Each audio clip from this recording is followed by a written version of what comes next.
Hello, আসসালামু আলাইকুম। কেমন আছেন সবাই? আশা করছি ভালো আছেন। আমি আল্লাহর মতে ভালো আছি। তা আজকে রেসিপি হচ্ছে চিংড়ি দিয়ে লতি রেসিপি। আমি লতিগুলো আগে অফ ক্যামেরায় কেটে কুটে পরিষ্কার করে নিয়েছিলাম, আর চিংড়ি মাছগুলো পরিষ্কার করে নিয়েছি। তো আমি কড়াইতে এখন আমি পরিমাণ মতো তেল দিয়ে কিছু পেঁয়াজ দিয়ে হালকা করে ভেজে নিচ্ছি। তার আগে আপনারা যেখান থেকে আমার ভিডিওটা দেখছেন প্লিজ সাবস্ক্রাইব করে দেবেন, আর পাশে থাকা বেল আইকনটি অন করে দিবেন। এতে করে আমি যখনই কোনো নতুন ভিডিও ছাড়বো আপনার এখানে নোটিফিকেশন চলে যাবে। আর ভালো লাগলে লাইক কমেন্ট শেয়ার করবেন, আর ফেসবুক থেকে দেখে থাকলেও আপনি লাইক অ্যান্ড ফলো দিতে পারবেন। তো পেঁয়াজটা ভাজা হয়ে যাওয়ার পর আমি আমার স্বাদ অনুযায়ী চিংড়ি মাছ আর স্বাদ অনুযায়ী লবণ দিয়ে দিয়েছি। এখন এগুলোকে একটু ভালো করে হালকা করে নেড়ে ছেড়ে নিচ্ছি। আর আমি সাথে অ্যাড করে দিয়েছি 1 চামচ রসুন বাটা। তো রসুন বাটাটা আমি পেঁয়াজ আর চিংড়ি মাছটা দেওয়ার পরেই দিয়েছি। এখন দিয়ে দিচ্ছি 1/2 চামচের মতো হলুদের গুঁড়ি, আর দিয়ে দেবো 1 চামচ শুকনো মরিচের গুঁড়ি, আর দিয়ে দিচ্ছি 1/2 চামচের ধনিয়া গুঁড়ি।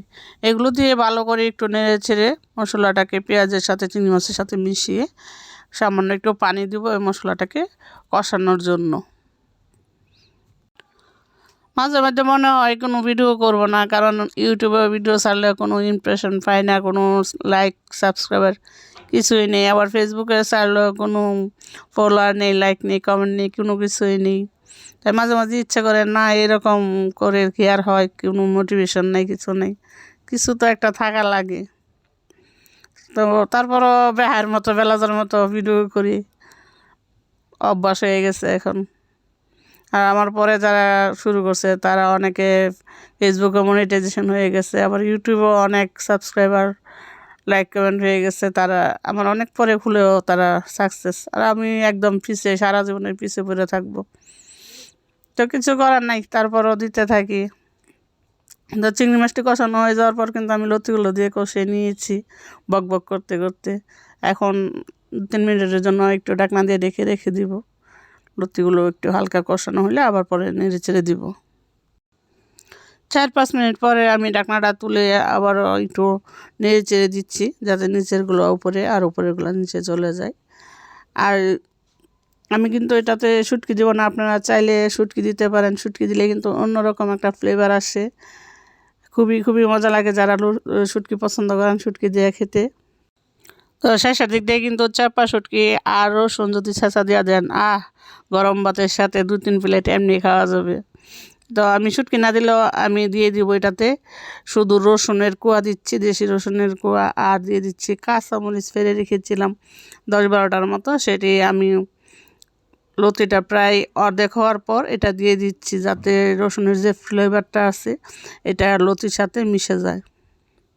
কারণ রসুনের ফ্লেভারটাই খুবই ভালো লাগে এভাবে চিনির সাথে আর লতির সাথে দিয়ে করলে। যারা খেতে পছন্দ করেন আর কি, তারা এভাবে দিবেন। আর যদি না চান তাহলে রসুন দেওয়ার দরকার নেই, এভাবে শুধু এভাবে রান্না করতে পারবেন। রসুনটা একটু বেশি দেওয়ার কারণ হচ্ছে যাদের গলাতে চুলকানি ধরে, রসুনটা যখন আপনি দিবেন তখন গলাটা একটু একটু কমই চুলকাবে বা একটু জ্ঞানে কম ধরবে। তো তার জন্য একটু রসুনটা দিলে চুলকানিটা কম হবে। রসুনটা দিয়ে আমি কিন্তু ঢাকনা তুলে ভালো করে একটু নেড়ে চেড়ে দিয়েছি। তো লতিটা কিন্তু হইতে বেশি সময় লাগে না, যেহেতু এগুলা সবজি জাতীয় জিনিস, খুবই তাড়াতাড়ি হয়ে যায়, সাথে অন্য কোনো শক্ত জিনিস নেই। তো দেখতে পাচ্ছেন শেষের দিক দিয়ে আমি কিছু ধনেপাতা কুচি করে রেখে দিয়েছিলাম। তো ধনেপাতাটা দিয়ে আমি নেড়ে ছেড়ে একদম চুলাটা বন্ধ করে দিব, কারণ লতি বেশি রান্না করলে একদম গলে গলে যায়, আর আমার কাছে গলা গলা লতি একটা বেশি ভালো লাগে না। এখন আমি একটু নাড়াচাড়া দিয়ে আমি চুলাটাকে বন্ধ করে দিব।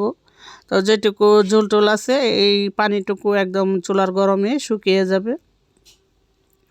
তো দেখতে পাচ্ছেন খেতে কিন্তু খুবই সুস্বাদু এইভাবে রান্না করলে। তো আমার এই রেসিপিগুলো যদি আপনাদের কাছে ভালো লেগে থাকে অবশ্যই একটা লাইক কমেন্ট শেয়ার করবেন। ইউটিউব থেকে দেখে থাকলে অবশ্যই সাবস্ক্রাইব করে দিয়েন ভালো লাগলে, আর ফেসবুক থেকে দেখে থাকলে ফলো দিয়েন। তো দেখতে পাচ্ছেন একদম যেটুকু ঝোল টুল ছিল সেটা কিন্তু শুকিয়ে একদম সমান হয়ে গেছে, আর দেখতে কিন্তু খুবই লোভনীয় হচ্ছে।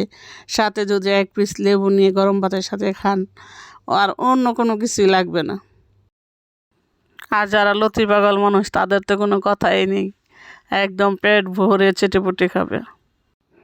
তো আজকে বিদায়, সে পর্যন্ত ভালো থাকবেন, সুস্থ থাকবেন, দেখা হবে নতুন কোনো ভিডিওতে। ধন্যবাদ সবাইকে।